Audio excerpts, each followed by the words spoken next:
Hi, it's Andrew here from Bayside. I don't know if you're like me, but I've had so many Zoom meetings that I am zoomed out. But something happened today that was so funny that livened up a Zoom.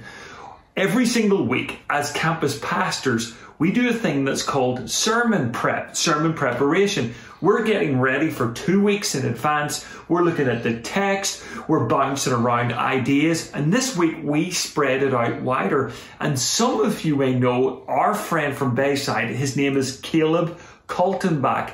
And he got on the Zoom meeting and he was incredible. His contributions were so good. And so what he would do is he would unmute himself, make a contribution, and then mute himself. Well, one time he made a contribution, then someone else was sharing something very poignant, and you could feel the moment, you could feel the atmosphere, and suddenly there was a shout, "Would you let the dog out?"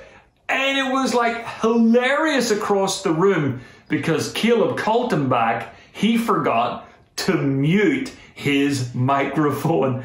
Listen, everybody, there's moments in our lives when we forget that the microphone is still on, that we haven't muted ourselves. This is what it says in Luke chapter 12, that whatever is said in the dark will be made known in the light, and whatever is whispered in the ear in the inner room will be shouted from the rooftops. What does Jesus mean by those words?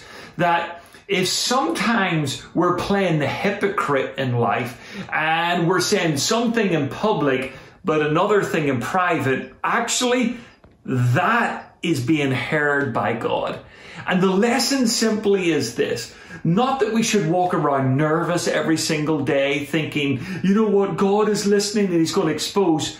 But we should be careful with our words. And I want to encourage you today that God is the silent listener to every single conversation. He's not the old KGB, but he's your best friend, and we need to be careful with our words. And when we realize that God is always there, guess what? It's going to help us use our tongues in such a way that we're the same person in public that we are in private, the same person in private that we are in public. Go out today and use your words wisely.